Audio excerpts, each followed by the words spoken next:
Welcome to Talk Tennis. Sabrina Santamaria, thank you for joining me. Thank you so much for having me, Michelle. I love having in-person conversations, so I'm like super excited that you're like next to me and we don't have to do this virtually. And you're in town to play at the Templeton 60K, so thanks for coming by. Yeah, no, happy to be here. It's always nice being local, and so SLO is only a couple hours away and super easy, so I'm happy to be here. You'll have to come up more often, I feel like. I definitely have to, yeah. And I was telling someone else yesterday, like really fun wine tasting in this area, and beaches and hikes. And I know you have like the cutest dogs, so you can bring your dogs. Yes. So definitely nice. Yeah, I'm excited for that. Definitely going to do a little bit of everything up here, the wine tasting, and hopefully my dog comes this weekend. Yes. Fingers crossed. I love it. Before we get into things, well, I have like tons of things I want to talk to you about because I love your background and everything, but you are a SoCal girl, right? And a lot of us that grew up, and I'm also a SoCal girl, but a lot of us that grew up always kind of ordered from Tennis Warehouse, but this is the first time you've actually seen Tennis Warehouse. So give me some of your first impressions. Yeah, no, it's crazy that this is the first time I'm seeing Tennis Warehouse because I'm so close. But first impressions, I mean, it's huge. It's a huge lot. I had no idea that it was just one huge building. I thought there were going to be multiple little buildings around, but it's so nice that everything is in one place. And you were saying how everything is done in-house. So that's awesome to see. And meeting all the different departments was super awesome too. And just putting faces to names and everything was so cool. And it was nice seeing familiar faces after filming on Indian Wells the past year. Yeah. It was really great to see people again. So happy to be here. That's awesome. And from like a behind the scenes perspective, it's super cute because there's tons of people that play tennis and are into tennis here, but there's a lot of people that don't know a lot about tennis. Yeah. And then when there's a professional player in the building, there's like this buzz, and I'll get messages later like, "Oh, was she a pro?" And I'll be like, "Yes." And they're like, and I'll like start like bragging, like, "She just did this, and this is her ranking, and like, check out this video." So yeah, everyone's so kind here. Everyone's so sweet. Oh, it's super fun to have you guys on site when you get a chance. So thanks for coming. We love it. We love coming. We love coming. Awesome. Okay, let's start from the beginning. You are, like I said, SoCal. How did tennis start for you? So it's a funny story. So back in the 80s when my parents first immigrated to the States, they both immigrated to Los Angeles. So my mom's from the Philippines and my dad's from Panama. And they both came in the late 80s, and they would always play at this small park in Koreatown. Okay. It's like 4 courts, nothing crazy, you know, typical park tennis. And they actually met playing tennis. Oh my God. The rest was like history. Like I grew up playing tennis just because it ran in the family history, and that's actually where I started playing, was these small courts in Koreatown. It's called Chateau Park. Okay. And I just grew up playing tennis. It was kind of just normal for me because my parents both played recreationally, and it was kind of a family sport that we did together, and we would that's all I kind of knew, and I thought that was normal. And I thought missing sleepovers on the weekend to go play tournaments was normal because that's all I knew. And I'm very thankful for that, obviously, that they were able to sacrifice so much and push me, and it was a really good balance, I think, growing up, because I'm where I'm at now because of that. So so that was kind of my upbringing. I grew up in LA, grew up in Griffith Park. So I never belonged to any country club, which is interesting. I never belonged to any academy, which was also interesting. So I had a bit of an unusual upbringing with tennis, because I feel like a lot of juniors, they get sent off to some academy in Florida, or, they go up to Wild Tennis Academy. Yeah, exactly. That's me. Yeah. And that was partly due to finances, because we obviously didn't have the money to do that. So my dad has been my coach my entire life. Oh, that's awesome. Yeah. So, that was much easier financially. I didn't have to pay a coach. Yeah. But yeah, we would just use local parks in LA. My favorite one is Vermont Canyon, which is up by the Griffith Observatory and also next to the Greek Theater. So I would grow up like practicing on Friday nights and hearing concerts going on. I remember, I think it was like No Doubt playing like back when I was like super young. And that was like a core memory that's just like, I love it up here. It's That's so beautiful. cool. You've got mountains, you've got the Greek theater. Yeah. And it was so awesome. So those are actually still my favorite courts to this day. Oh And my I still gosh. go hiking up there. Yes. So that was, my kind of upbringing with tennis. Nice. And are you an only child? I have an older half brother. Okay. Yeah. Okay. And does he play or no? No, he played basketball growing Okay. up. But he lives by Temecula now, so nice. not too far. Yeah, that's nice. Okay. Okay, cool. And then I was just saying off camera that you went to Campbell Hall, and I actually went to Chadwick as for high school, which But I coached at Palm Desert, and we always remember Campbell Hall being, when I was at Chadwick and at Palm Desert, was always an amazing school. So how was high school tennis? Because I know, like, it sounds like you were kind of an untraditional junior player in a sense. Yeah. And a lot of girls that are really good at tennis in juniors don't play high school tennis. Exactly. So how did it go for you? Yeah, it's interesting. Like when I was 15, 16, or before, maybe 14, when I was deciding, are we going to do homeschooling or go to high school? I think I really wanted that high school experience. I wanted to meet people outside of tennis and other athletes and other, just different people. Yeah. And so we thought that going to high school, at least for a couple years, maybe doing a hybrid type of thing would be the best scenario for me because I really wanted that experience. Yeah. So Campbell Hall was amazing. We had all of these athletes, actresses. We had people in the arts, music. It was just a really well-rounded school, and we got to get exposed to so many different types of people.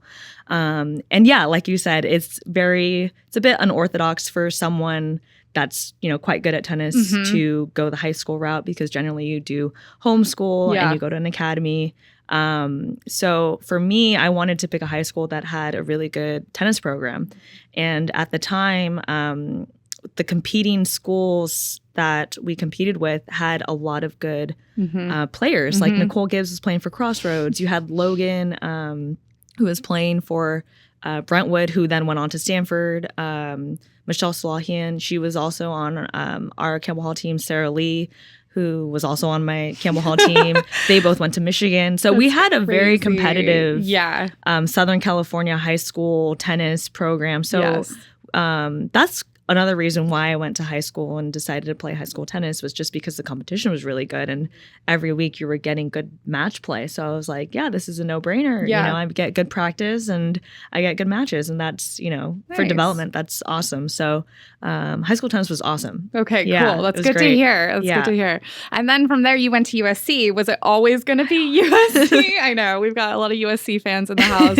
And we've got a lot of USC ladies on Team Tita. But what was your recruiting process like? Where did you look? Or was it like, nope, I'm only going to USC? Yeah, it's funny. I always kind of joke about this, whether it was USC or UCLA. I always say, I looked better in red, so I chose USC, but I'm just joking. So yeah, when I was around 16, I had a lot of friends that committed to USC and were already on the team. And I just saw how cool it was. And it was, I'm from LA, so it was only 10 miles away from me. USC and UCLA are both 10 miles, and it was always between them two. Okay. And I love the coaches, Richard Gallion and Wes Knott. They were just awesome coaches, and the team that was there just seemed like they had really great team chemistry and camaraderie, and I really wanted that. And my best friend, Caitlin Christian, she committed first. And then my other best friend, Gabby DeSimone, she committed, and Danielle Lau. And it was just going to be like a really good group of girls. Yeah. And I was like, this is a no-brainer. I have to go to SC. I love the coaches. I love the campus. I love kind of everything about it. And it's close to home. That was a big thing also. I wanted to stay close to home. Okay. So that's why it was always USC or UCLA. And, I look better in red. Yeah. So we went all the way with SC. That's awesome. And you guys had some amazing years there. Maybe you can talk a little bit about the success, but I also was reading up on you, doing my research, and saw you had an injury during college. So maybe you can also talk about that. Yeah, no, they were the best 4 years of my Okay, life. good. Like I would do it all over again if I Aw. could. Just with everything, the team, the experiences, meeting other people, even like my freshman year roommates, I'm still really good friends with. Oh, that's awesome. So, and yeah, they were, it was just such a great experience. Freshman year, amazing year. We were kind of like the underdogs going in, but we had such a great freshman class. And like, even like throughout the whole lineup, it was just really solid. And we, I think we won Pac-12s that year. And then we also got to the Final Four Nice. that year. And it was just like, it was so cool because we were kind of had that underdog feeling and we were just so hungry to just beat everyone. Yeah. We wanted to blow Stanford out of the water. I think we beat them 6-1 that year. Oh, wow. And, Dang. you know, that was the year that they had Nicole Gibbs Yeah. and Christian. And I mean, Yep. it was just like tough lineups. Mhm. But we were just so hungry that year. And even like sophomore and junior year, we were still so hungry and we really wanted that national title. We just fell short again, you know, got to another Final Four. But yeah, that sophomore year, I won NCAAs with Caitlin Christian. That's awesome. So we won doubles, which was awesome. And the following year, my junior year, I tore my ACL. Oh. Yeah, it was a wild, it was the most pain I think I've ever been in. Oh. We were playing a dual match against Texas Okay. in Austin, and it had been raining.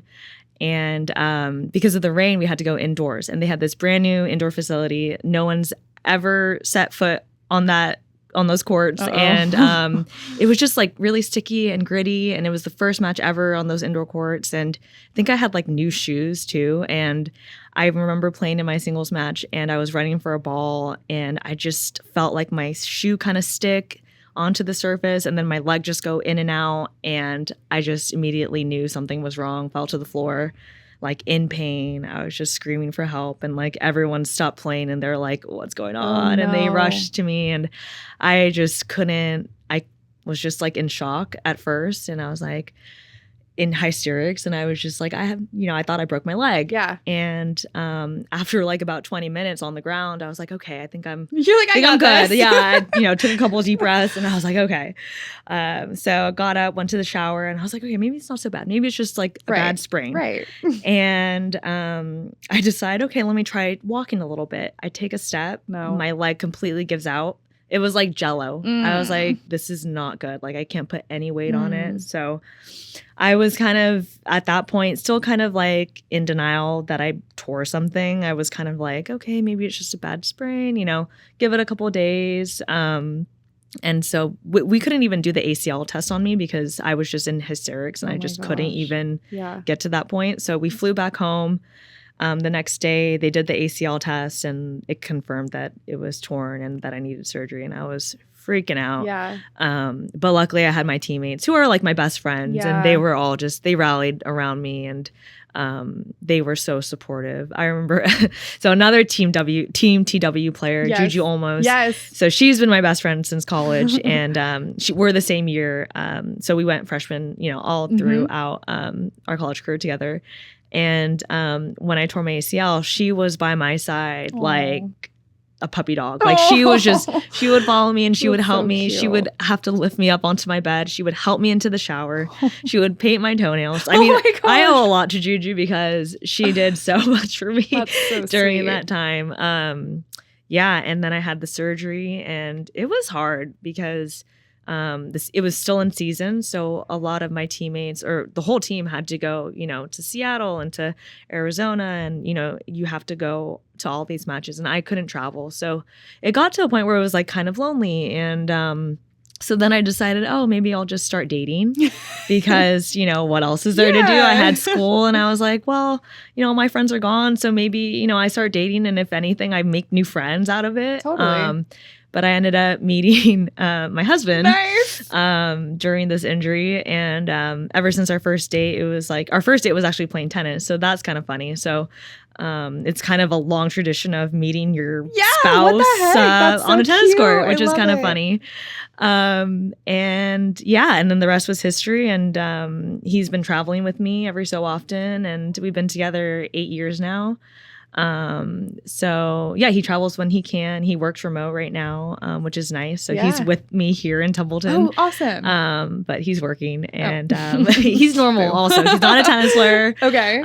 He's just normal. It's funny because when we met, he was studying abroad at USC. No way. Yeah. So that one semester that I happened to get surgery. And so like in a weird way, it was meant to be. Exactly. Yeah. In a weird way, it was almost like that. a blessing in disguise that I met him in such a short, like weird time frame because he was only there until June and we met in April and it just was That's so wild. crazy. Yeah.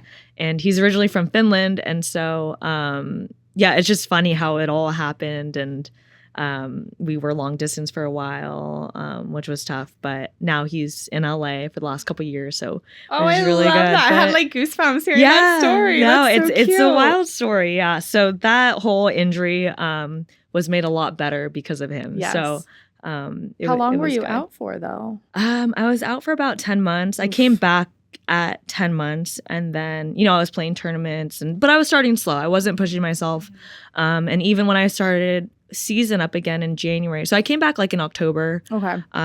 Started season in January and I was starting slow. Like I was playing, I think number 6, number 5, kind of working my way up. And then I think like in March, then I started top 3 again. Okay. Just to kind of build back up. So it was like a good progression. I think I didn't want to rush into it because I know it can be very difficult if you come back too soon and you can, there's all these things that can happen. So I really wanted to take my time, especially because it was like my senior season and I wanted to make sure that I could finish strong and finish on my terms. So it all worked out. Yeah. That's awesome. We reached the Final Four that year. Nice. So that was awesome. And then I was an All-American. That was also one of my goals to finish off. So yeah, it was a really good collegiate career. I did a lot of the things that I wanted to do. And I did it with a lot of amazing people around me, and minus the injury, but then I gained a husband. So. Yeah, right? Wow. So exactly. Cool. And you painted the picture so well, and something that I've been able to watch and see is like the chemistry between you ladies. Like it's not just the USC team, but like you guys specifically really embody this like amazing like female empowerment friendship, like women lifting women, that I always am like, oh, I'm so proud when I see that. But maybe you can talk to me a little bit about like it's so cool to see that you guys are all being very successful now as pro players. Yeah. So how did the transition from college to pro go for you? And was it something where you're like, okay, ladies, like, let's do this? Yeah.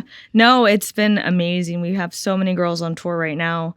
And I actually think like we're so close knit and we really raise each other up and we push each other and we're there for each other and we're very supportive. I think because we came from college, like a lot of, especially on the doubles side, on the pro tour, like a lot of doubles girls that previously went to college, we're all very close because I think we want to carry on that camaraderie and that support system from college to the pros because we know how lonely it can be on the pro tour, especially, a lot of us, it's hard to bring coaches every week and, family support. Like it's just, you go months without your family sometimes, especially during the European swing. Yeah. So for us, I think it was such an easy transition from college to the pros because we had each other. Mm-hmm. And, it was me, Juju, Des, Caitlin, like we all kind of like finished college around the same time. And then we all kind of started out on tour at the same time. So we were going to like ITFs together, Okay. In the very beginning, like back in like 2016, 2017, we would room together, Nice.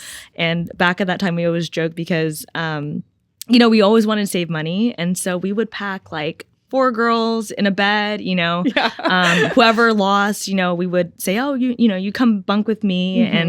And, we just created a very supportive environment. And and it's so great because we kind of lift each other up and, support each other. And when one's doing well, that kind of pushes the others to do well. Yeah. And, you see, oh, she's doing really great. Okay, I can do this too. And it's a very like supportive just system. And I'm really thankful for that. And I'm really thankful that we have each other going through this and traveling together. And so, I really credit college to just being able to like establish that camaraderie and that support system. And I think that's what's helped us on tour right now. It's just having, people around you that support you and actually want you to do well. And yeah, I'm very thankful for that. That's awesome. And in my head, and I might be wrong, but like this is my own little like fantasy. I know you, Juju, Danielle, all live in LA. So like in my head, I like imagine you guys like essentially being neighbors, at least you and Juju. And I like feel like you could literally like just like walk down the street and be like, hey, how's it going? You're probably a few miles apart. But LA's a big place. We're a few miles apart, but Daniel Lau and I, we actually grew up kind of playing in the same area. Okay. So we grew up kind of, and we still practice together. So she's out in Arcadia. I'm in Burbank, but we just bought a duplex actually in Mid-City. Okay. And Juju just bought a duplex also in Mid-City. Got new addresses. Yeah, so we're very close now, me and Juju. Nice. We're probably like a mile apart or something like that.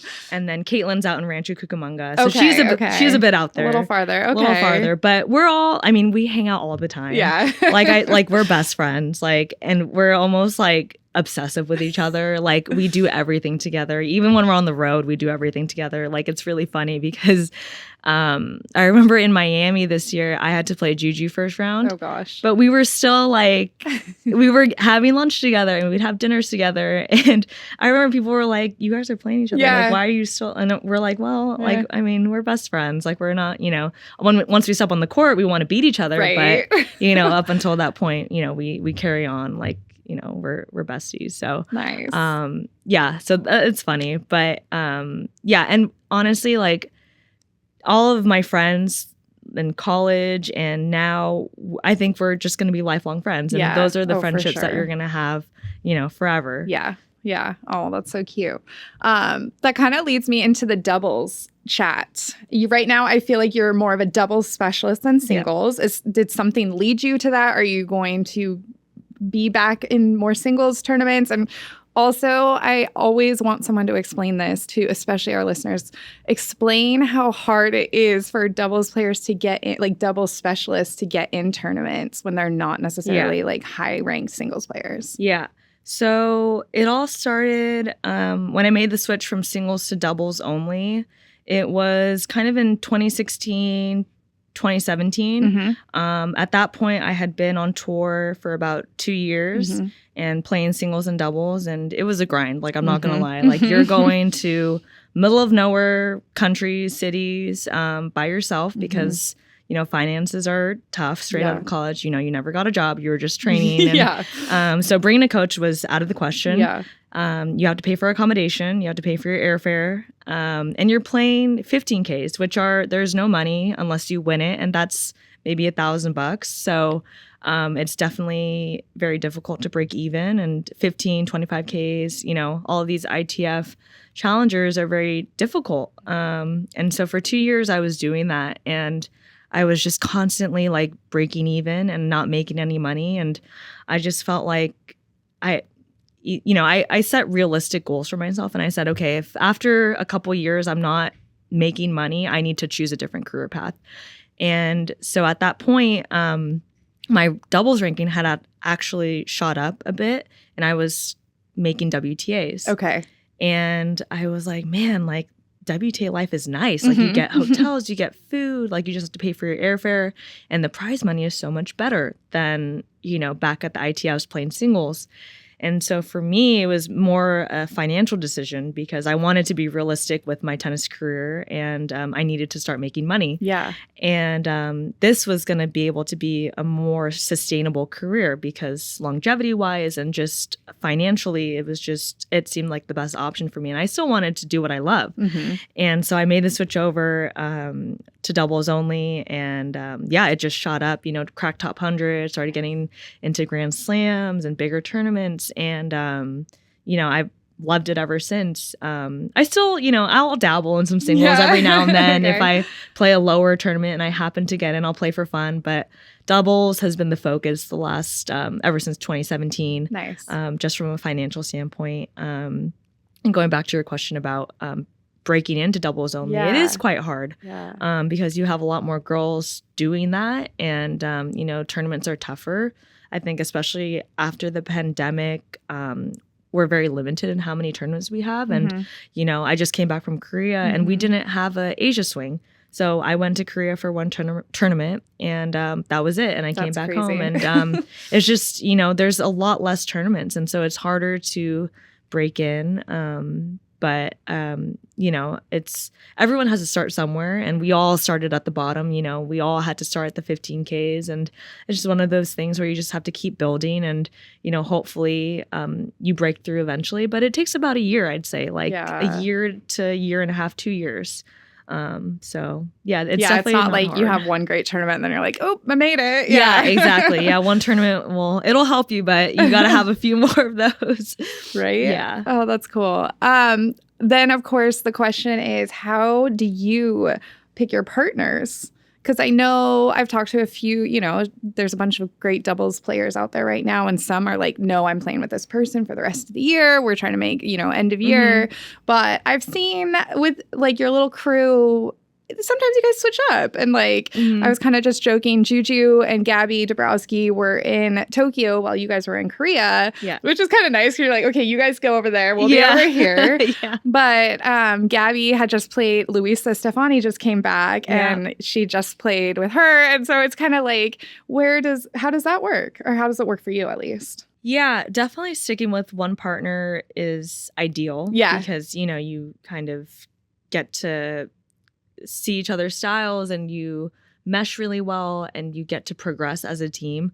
So that's the ideal situation. You have one partner, but sometimes, you know, it doesn't happen. Or let's say you do pick a partner and it, you know, you committed to each other for however, you know, 6 tournaments or half a year. And let's say like in the middle of that, it doesn't go so well, you know, then you split up and, you know, have to switch around a little bit. So that's kind of where I was this year. Had a couple partnerships that just trying to figure out which one would be best fit for me. Okay. And so that's been kind of my year Nice. this year.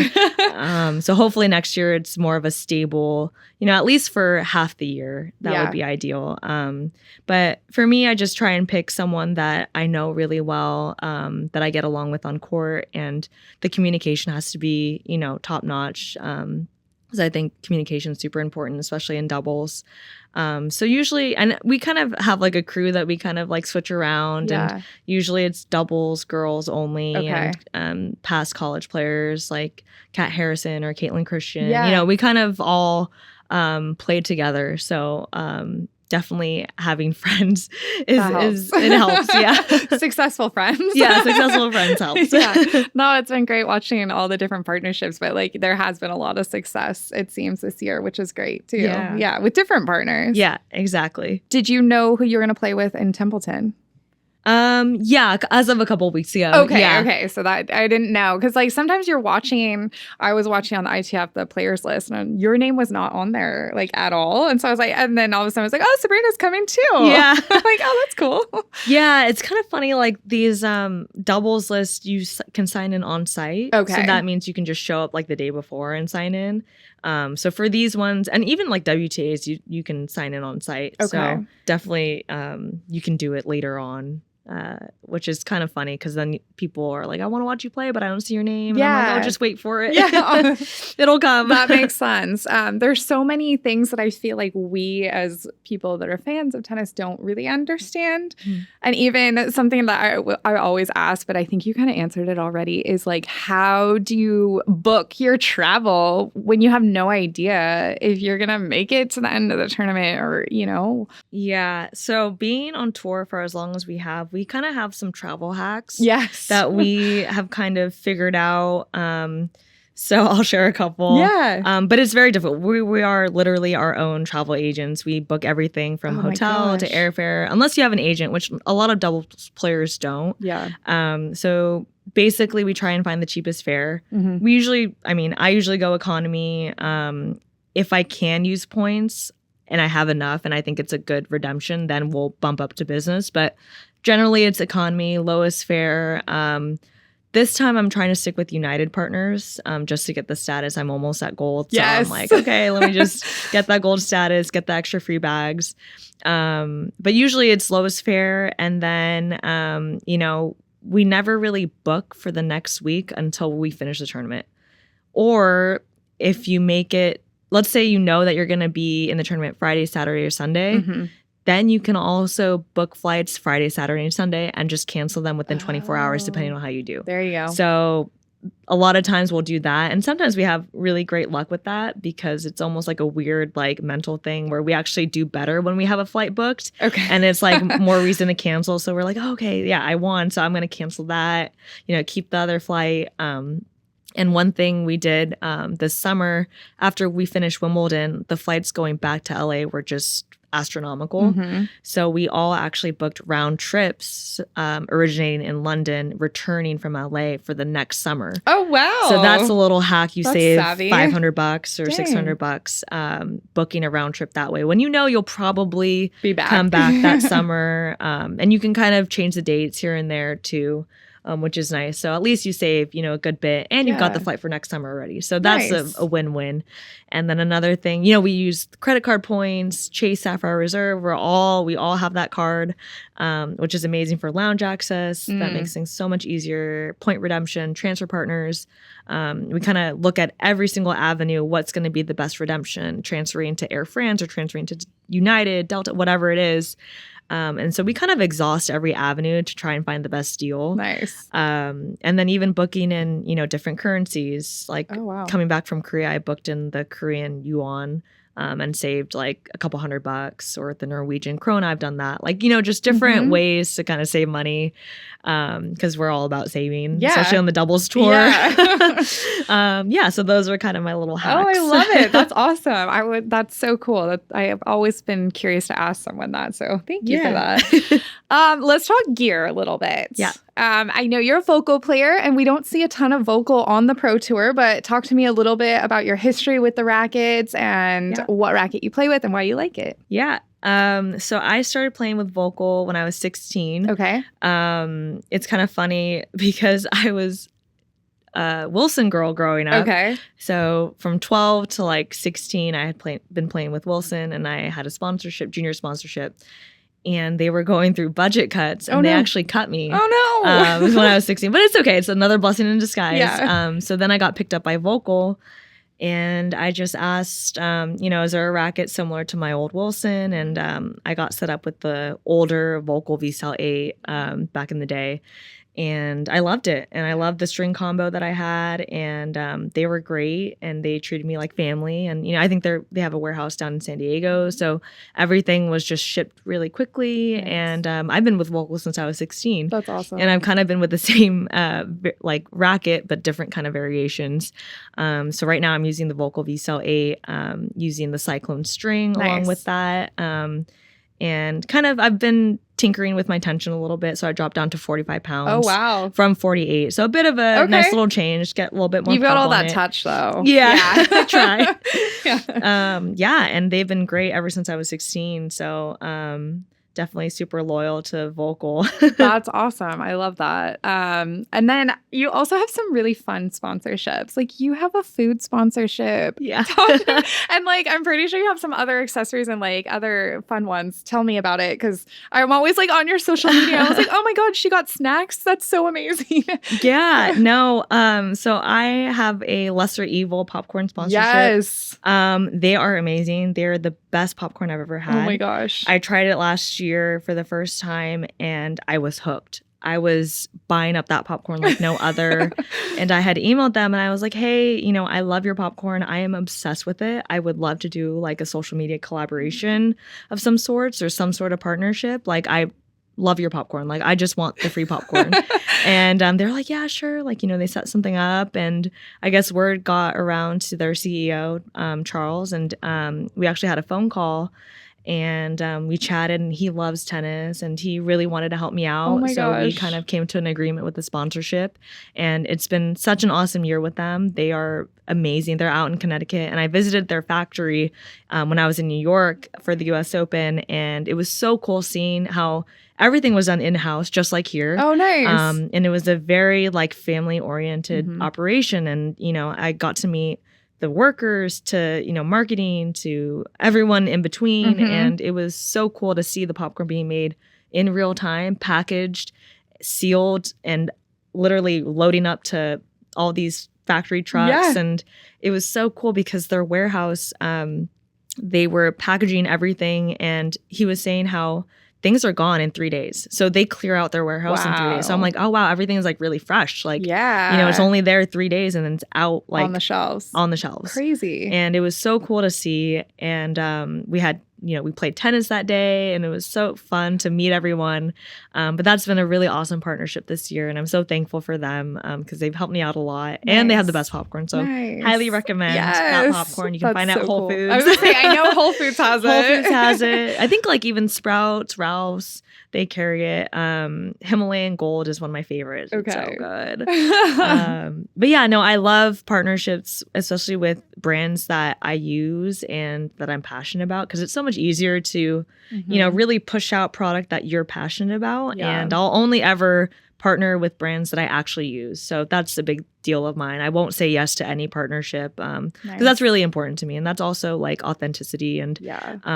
you know, wanting to push out a product that you actually believe in is kind of important. For sure. Yeah. So yeah, no, it's been awesome. Nice. Do you have a skincare partner too, or no? Am I do, making yeah. that up? I'm like, am I Yeah. making that up? I don't know. Yeah, pharmacy beauty cool. products. Yeah, Nice. they're great also. Very Cool. friendly. Yay.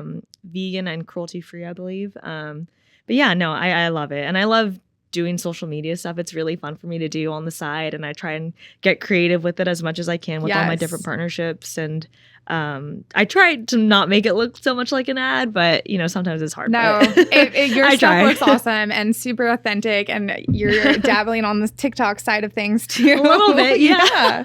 I saw your like pack with me video, and it was so good. I was impressed. It takes a lot of time, but I actually really enjoy that, especially on the road when you've got all this free Right. time. And yeah, I love making little videos Yeah. and kind of hopping on the TikTok trends, doing ASMR videos. Oh my gosh. and, Yeah, all you of did the that. stringing, the cutting the strings. I love that. Yeah, so fun. Yeah, D-Lau also. Oh my goodness, She's has, a like, machine. What? I know. I'm She's like, a can you machine. teach me how you Social edit media that? machine. Right? Yeah, I know. She's on it. And like literally, I'll like suggest or say something, and then I'll be like just checking in, and she'll like, oh yeah, I already. And I'm Already like, did that. okay, yeah. Yeah. And then she'll be like, and here's the behind the scenes. And I'm like, Yeah. oh cool. She's incredible. She's a machine. She's got all of these gadgets too, like film stuff and like I love camera it. holders that she can put on the fence and then Riley, her dog. I was just gonna say that's Oh the my common theme gosh. too. Is like everyone has cute dogs that Yeah. they can include in their. Yes, because that's Yeah. that's awesome. That's Yes. so cool. Yeah. Tell me a little bit about your dog. What's the breed? I always forget. She is a miniature bull terrier. Bull Terrier. So like the that's it. Target dog. Yes. Okay. Yeah. Literally yesterday, I was talking about that you were coming down. I was like, she has the cutest dog. I think it's the Target dog. Yes. Yeah. Oh my god. I love her. Yeah, Yes. she's a clown dog. Okay. Like just slanted eyes, big head, Big head. snout, Oh, so cute. stocky body, like Yes. really stout. Oh my She's gosh. like almost 50 pounds, which is wild because like she's small. So we gotta go on a little diet. But No. I just gave you that blank stare because in my head I was like, oh my gosh, what if we did? I'm sorry for people that aren't dog people, but what if we did like a Tita dog calendar? Like, oh, 100%. okay, With all right? of our With dogs, tennis theme, 100%. but Tennis players and their dogs I'm here for in it. full Yeah. T-dub. Okay, yes. I am here Yes. for it. Who was it was Danielle that put the crop on Yeah. the dog. And I the think first Alexa time. did too, right? She put it on B. Yes. Alexa put the crop on B, I Yes. think. Everyone has the cutest dogs. I know. I'm here for it, Michelle. Okay, so Gypsy is gonna play. Also, I tried putting the crop on her. I might have put it the wrong way. I Yeah. don't know, but she's Yeah. down too. Okay. Yeah. Okay, I'm all gonna down. make this happen. Sorry, guys. Sorry, Tita. We're gonna coming at you for holiday 2022. Yes. Calendar dogs of I'm here Tita. Let's see. We've talked about so many things. I wanted to talk a little bit about your culture, your background, your parents. You said immigrated into the States and Yeah. what that means to you. Yeah, no, it's definitely super important to me. So my mom's from the Philippines and my dad's from Panama. And so growing up like half Asian, half Latina was definitely interesting. You have all these kind of sometimes cultural clashes but for the most part it was a nice like melting pot Yeah. in my family. And I grew up, eating all the Filipino foods and all like the Hispanic foods, rice and beans, pork chop, like all of these empanadas Oh yeah. and enchiladas and all of these Hispanic things. And then you also have noodles. Like it was just a funny Yeah. my like dinners every day were just either Asian or Latino, and it was just a funny kind of way of growing up. But it's really important to me. I think representation is so important, especially like being in a sport as tennis, where traditionally it's a more affluent sport. A lot of country club players, and I think telling my story is important to me, and I want to get it out into the world that you don't need to be a country club player and you don't need to go to a fancy academy. You can do everything with a wall, in your garage, or whatever you can get. I think also like growing up in the parks, like I was exposed to a lot of different players, and my dad would pay like $20 to the old guy, like with, a wooden racket to hit with me and, play me a set. And, getting exposed to all these different types of players, like moonballers and hard hitters and slicers. And I just, and I added that to my repertoire, and, the slice and the drop shot and all these trick shots, and that you only really find in park tennis. And Danielle Lau and I, we kind of joke about it because we grew up in the parks. She grew up playing park tennis also, and we kind of like that's our joke, like park tennis, like hashtag park tennis. Whenever we're watching each other and we want to do a little bit of slicing and get creative, and we always go back to that's park tennis. It's like, a little gritty. It's gritty. It's like nothing make it fancy. Work. Make it work. It's like everything in the kitchen sink. I love it. Type of playing. My upbringing I'm so thankful for, because I think it's made me a stronger person, and culturally it's been I just really want to push the cultural representation, because I think it's important for especially young girls, because 100%. At such a young age, 12 to 14, I think that's the highest dropout rate for girls to drop out of sports. So especially if I can even just empower young girls and say, hey, look, I'm brown, I'm a minority. This is how I did it. And, you can do it too. Is super important to me. And, I try to really push that, and I try to be available for young kids to talk to them and do clinics, and I love doing kids days. So whenever like at tournaments there's kids days, I always try and be a part of that. And it's just going back to representation is so important, and especially in LA where it's such a cultural melting pot anyway. Sure. And if I can get a couple more minorities in tennis, that's my dream. Yes. Yeah. That's so cool. And there's so many great programs in the LA area that are like offering free tennis. And I know that a lot of the coaches look up to you guys for what you just said. So it's nice to have someone that looks like them being successful as a pro tennis player. And like maybe definitely. 10 years ago, maybe 5 years ago, maybe that wasn't someone that, they could resonate with. So definitely. That's so cool. I love that. Yeah. Awesome. Okay. Well, we'll wrap this up because I feel like we could literally talk forever. I could talk to you about everything. We should have brought the dogs and just should have brought the dogs. This is day 2 where I was like, why didn't I bring my dog to work today? I wish you did. I know. Me too. Maybe I'll go grab her. I'm like, do they allow dogs at Templeton Tennis Ranch? I'm not sure. I got to check on that. I literally was joking yesterday. I was like, I don't think they allow you, but you could come. Yeah. A couple of more questions and then we'll be done. Yeah. But I know you just went to Korea and it sounded like it was the first time you got to go. Yeah. And it sounded like you had an amazing time. Unreal. So kind of tell me a little bit about Korea, but also any other new places that you got to go this year that like left an impact on your heart. Let me think. Okay, so I'll start with Korea. Yeah. First time Korea. And so I brought my mom. Cool. Because she's never been to Korea That's either. Awesome. And I was like, okay, this will be a fun trip. We'll stay the week regardless of whether I win or lose. And it'll just be a fun trip. And so we get there and we're a little jet lagged, came straight from LA. And so the first couple of days, it's practice. You don't really see much, but the hotel was connected to, it was like a adventure world. It was almost like a mini Disneyland. Okay. It was this huge resort, actually. It's called the Lotte World Resort type thing. Okay. And so it was connected to this Adventureland, and then you had like a huge mall also connected. Nice. And then you had the Seoul Tower, which is the largest, tallest tower in all of South Korea, also attached to it. So it was just like this huge mega land of stores, shops, restaurants. Like there were so many restaurants. This mall was 8 stories. Oh my and I don't think I goodness. even saw all of it. And it was very nice and convenient because it was attached to the hotel. So everything was You don't have to easy. leave. Dinners were easy. Yeah. We didn't leave. That's the problem. That's the problem. Yeah. So, and what's funny about winning, which is great, but if it's your first time, you don't get to see anything. Yeah. So we didn't see anything other than the Seoul Tower, which was because it was connected to our hotel. Nice. But from there, we had spectacular views of all of, Seoul, and it was beautiful. I just wish I got to see a bit more like the downtown area and go to the night markets and everything like that. But we're winning. So, it's just, I'd rather be winning. Yeah. So we didn't get too much time, but I did get to spend a lot of time with my mom, who Nice. loves hotel life. She Okay. loves, getting room service Yeah. and going to the pool, jacuzzi, Yes. relaxing.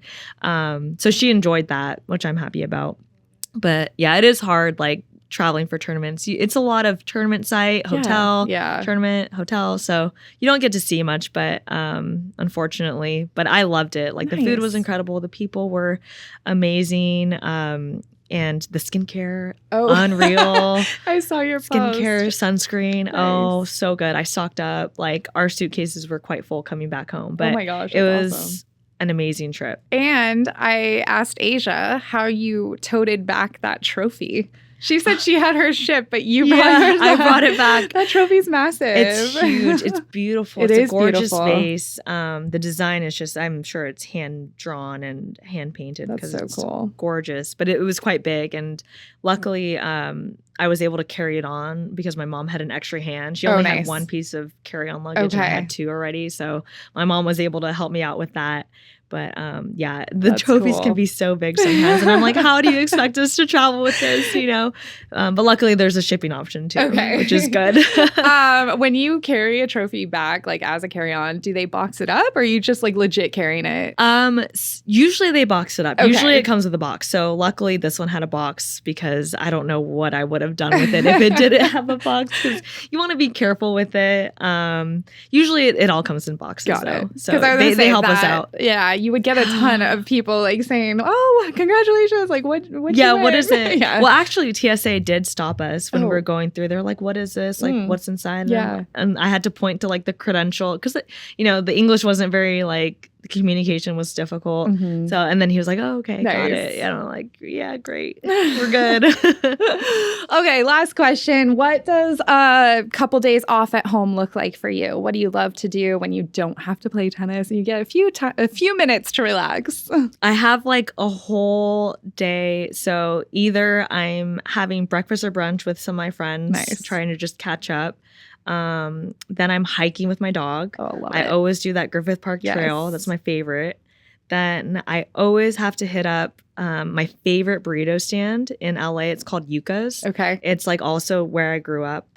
It's by Griffith Park, and it's just like this really quaint, like little taco stand. Mhm. It's literally like 5x5. Like Nice. it's a small little stand. Best burritos ever. Okay. So I always hit that up after like a long trip and like a Nice. day off.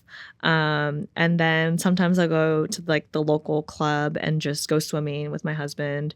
It's a pretty chill day. Yeah. It's everything revolving with my dog. Yeah. Like I will take my dog everywhere. Hiking, I get it. like cafes, coffee run. Like I will take my dog everywhere. Yes. And just snuggles and, probably catch up on sleep, relax, read a book. It's very much like relaxing while still getting like a little hiking or swimming in there. Yeah. It's a little exercise. Active a little recovery. active recovery, Yeah. Or I do hot yoga in Silver Lake. My favorite one is called Y7. Okay. It's like the best vinyasa flow that I found. It's hot yoga, and they play really great music. Nice. And it's my favorite yoga studio. So if you're ever in Nice. LA, you gotta try Okay, it shout out. Yes, I love that. Awesome. Well, Yeah. can you tell everyone where they can follow you on social media so they can take a Yeah. closer look and follow along with all your cool content? Yeah, my Instagram is at Sab Santa Maria, so just SAB Santa Maria. My Twitter is the same. I think it's Sabs _ Santa Maria. It's one of those. those. But if you just Google my name, they probably pop up. Yeah. So, and we'll yeah. link everything in the show notes. And thanks so much for coming by. Thank you for having me. This was a lot of fun. Appreciate it. Yay. You so did it. fun. I know. So easy.